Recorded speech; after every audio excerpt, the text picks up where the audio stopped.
now, we can start. So, hi everybody. Welcome. Welcome to Miskatonic University Radio. I'm Dane. I'm Harrison. And today, we're excited to share with you a spoiler, our second spoiler from the Scarlet Keys. Now, the first thing that we hinted about is that this card is a dilemma. Before we start, though, we wanted to update you on the next spoiler, which is allegedly happening in about 40 minutes or so at the Mythos Busters live stream. We can throw that in chat here for y'all. But Oh no. Otherwise... Oh. Video froze. Is the video frozen? I think it's good now. Okay, great. Video is back. Cool. But yeah, otherwise, we can get to the cards. So about this card, it is a dilemma. So there are some rules in place for these dilemmas that have been spoiled already. And Harrison was going to kick us off as the budding rules master of MUR to talk a little bit about dilemmas, just in case people aren't in the know about them, or if maybe they have been living under a rock or something. So, So for those of you that didn't catch some of the dilemmas before, dilemmas are a new mechanic introduced in the Scarlet Keys player cards, and it's a trait. And when a player card with the dilemma trait is drawn or enters your hand, then they resolve. There are a few caveats to it and ways and information to remember about it. So dilemma cards have no cost, as you'll see in a second, so they can't be played, and their effects only resolved when they've been drawn or added to your hand. And then after resolving Revelation ability on a player card, it goes to its owner's discard pile, and Revelation abilities don't resolve during setup. So if one or more player cards with Revelation ability are drawn during setup, wait till the game begins, then every player in player order resolves their own Revelation abilities in the order of their choosing.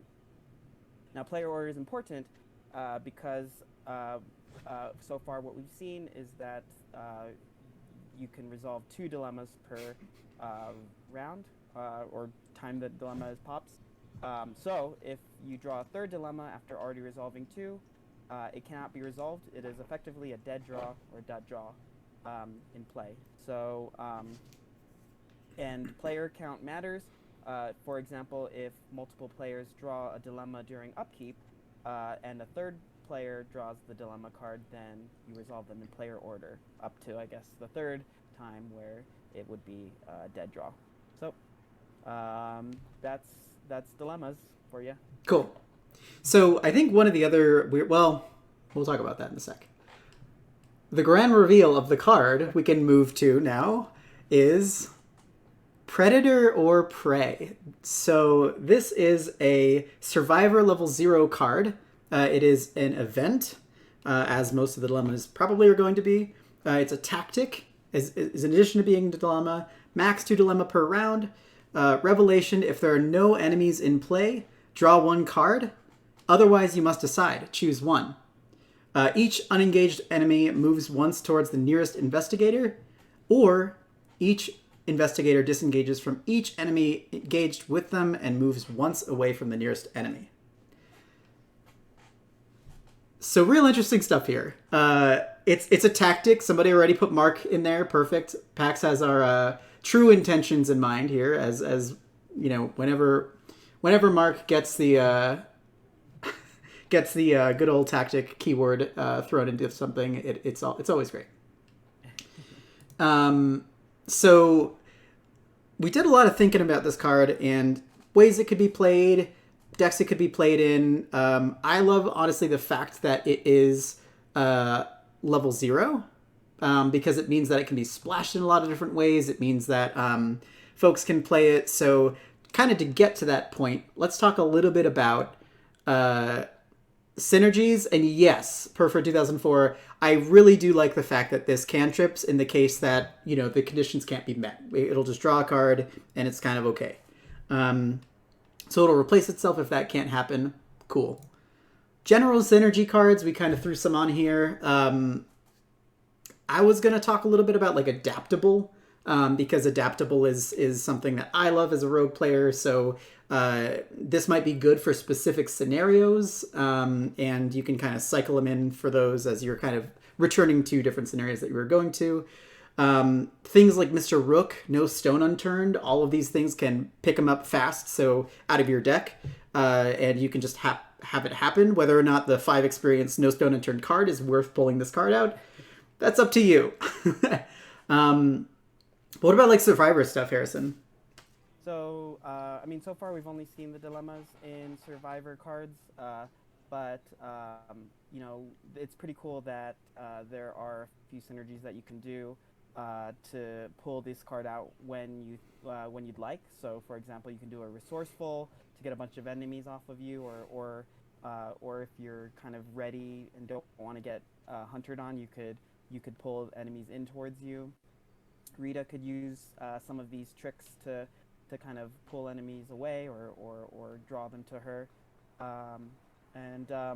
I like how you mentioned adaptable, because there are a few scenarios that could probably be good for like having enemies, you know, move away from some of the locations that they're at. So Totally. I'm thinking of like the Last King or Midnight Masks, which could be pretty cool. And then you could get rid, or even what is it, the Phantom of Truth? Yeah, Phantom of Truth, totally. Do either way. And then once you know you don't really care about grabbing enemies or pulling them away, then you could you know, pull that out. But it's good. Like if you know that the scenario would like it, there's some cool tips, cool tricks that you can use to pull it out. Yeah, totally. Secrets I see on there. What would you do with Scroll of Secrets? Scroll of Secrets is kind of like a light thing in that, like, if you can't get Mr. Rook, if you can't get No Stone Unturned, if you're playing Mystic or something like that, you can sort of search for it and stack it on your top of your deck, or draw it when you need to, because it's now a fast action with the Taboo. And with Resourceful and or Scrounge for supplies, these are things that while it's in your discard pile, you can grab it, pull it back into your hand, and trigger it whenever you need to, right? So, like, it's kind of interesting, and I think a lot of people in chat are talking about the fact that it's not non-elite. That is correct. It is not non-elite. and so you can move anything with this at this point. I'm trying to think except for Azathoth. Of like blob, or like giant enemies like the Blob or something that you'd want to like move around. Yeah, like the heart, the vulnerable heart. It would be weird if you could like move that thing. Yeah. but yeah, so we were kind of thinking about what use cases are there for this. So for the first half of it, the enemy moving toward you, we were kind of brewing deck ideas, and I thought specifically using these traps, these tactics, where you kind of put an ambush or a snare trap or under surveillance in your area, and then you hang out. And when you draw this, you know, it could push an enemy into the ambush or into the snare trap or into the under surveillance. Might be really cool. Roland specifically might be like having some fun with the pulling enemies to him if he's got like some enemies handcuffs on the map, something like that. Some of the enemies, especially cultists, that are just annoying to get to, you can pull them towards the closest investigator to them. So it could be pretty good to kind of grab enemies that are bothering you, and even some of the weakness enemies could be helpful to grab towards you or pull away from you. Yeah, totally. And yes, ambush doesn't quite work with this, but we're going to get to the reason why it's included here. But yeah, a lot of people are talking about like these enemies, these elite enemies who are going to like intrinsically break the ways that scenarios work. I didn't think about it, but yes, you're totally right. These you get rid of all of those like gugs without straying from the path, which yeah, you can do some weird stuff with this. So maybe a little questionable, but as far as other sorts of possibilities for the other half of it, the other part of the dilemma, there's all these things that I felt like it was more of a guardian / like fighter card, because when I was kind of more looking into it, I thought these cards were really fun, and I've always seen this as an archetype pop up. I know Team Covenant, the folks at Team Covenant played it. and it was kind of neat with the telescopic sight, splash Springfield type thing. Could resurrect that in the Scarlet Keys, where you kind of can push or pull enemies to you or away from you. Dynamite Blast is also a cool thing that you can use with it. Track shoes is interesting because you get like a free, if you draw it on your upkeep, you kind of get a weird free movement on a place where you normally couldn't. Or if you draw it through Mythos phase via like Rabbit's Foot or something like that, you can trigger your track shoes and get pretty far, during phases where you might not necessarily get otherwise. Yeah.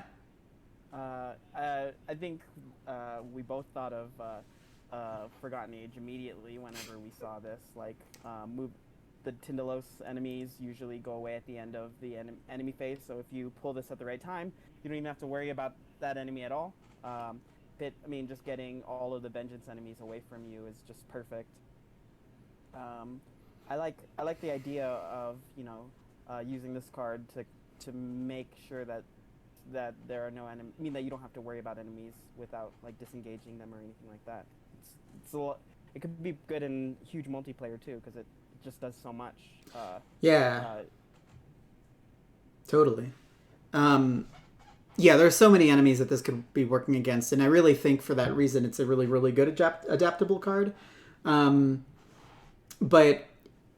the dilemmas feel like they're balanced to sort of, because you can't really control when they come up, they can kind of elicit more powerful abilities, right? So these were the decks that I created to kind of like think about how these could work in a deck. So I made a Tommy deck and a Rita deck, both kind of centered around the fact that they're using these, bows and or Springfields that can shoot enemies that wind up, a location away from them. And they can sort of have like a commando type thing going on where you can use the ambushes, you can use like Snare Trap, you can use the ambush to kind of help out in the scenarios where maybe the movement is unfavorable. So yeah, the Stargazings are there as the stand-in for them because we don't have them in the DB yet. But thought these kinds of decks could be neat. And kind of the whole conclusion here is that I think it's a really big pro, as folks are talking about in chat, that it is a level 0, and it seems to be pretty powerful. I'm going to head back up to the preview of the card here. Being able to disengage from an enemy and move once away in one action is pretty powerful. And I think the balancing for that is because you really can't control when this happens, reliably anyway. So as far as pros, powerful abilities, right? Like in the right circumstances, real strong, real great. Level 0, adaptable fodder. You can start with it in your deck and upgrade out of it as you get better cards and things like that. Cons? Cons are, it's gonna get me to want to put it in Mark with I'll see you in hell and just pull all the enemies towards me and blast it up. I saw Lord Batboy mention that, and I think that's the next thing I'm gonna do. Yeah, for sure. Cons.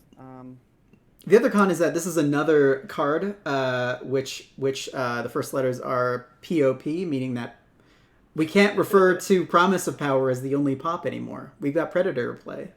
This is pop squared. It replaces itself if there aren't any enemies, so it's not like a dead draw even if it isn't. And it seems like if you couldn't deal with the enemies, that the other option is just pretty good. I'm wondering if you could accidentally get an enemy to hunt on you, just having it be one away, ready in time for the enemy phase for a hunter. But hopefully you can get away in time. But it doesn't seem inherently like there's that many bad sides to it. Yeah. I think at the end of the day, the issue is that you need to sort of fulfill the conditions in a way that is like good for you, right? Like if you're surrounded by enemies, it might end weird for you. But yeah. So I think as far as pros goes, I'm pretty excited to play it. I'm pretty excited to find what it is. I feel like it's more of a niche card, and really comes in when you know the scenario you're going into and can sort of leverage it as much as possible. Minty says curse pop for promise from now on. We could do that. Yeah, so I didn't realize, and that's kind of why I like doing these live reviews with folks who are much more knowledgeable in the realms of what's this gonna break. So I'm glad that y'all are here because yeah, somebody mentioned this might be the fastest errata in the second this card comes out, just because it can do weird things with non-elite with elite enemies. Mandy could end up fizzling her own dilemma if she pulls 3 of them in a round, as Lord Batboy says in the chat. Yeah. Yeah, that's interesting. I like the fact that it just cantrip in the case that there are no enemies, though. It's like kind of a free draw anyway. But yeah, folks are mentioning Yowdle. There's a lot of things to help manipulate these, and I'm sure that there's going to get more support, as the time comes. As we get more spoilers. I think the only weird thing about this card is that if you disengage from enemies, I believe it means that, like, if you're engaged with a massive enemy, that doesn't really do anything for you. I don't know if you actually still get slapped by that enemy when trying to move or not. But I think this is kind of weird with massive enemies if it is the case where they would kind of hit you.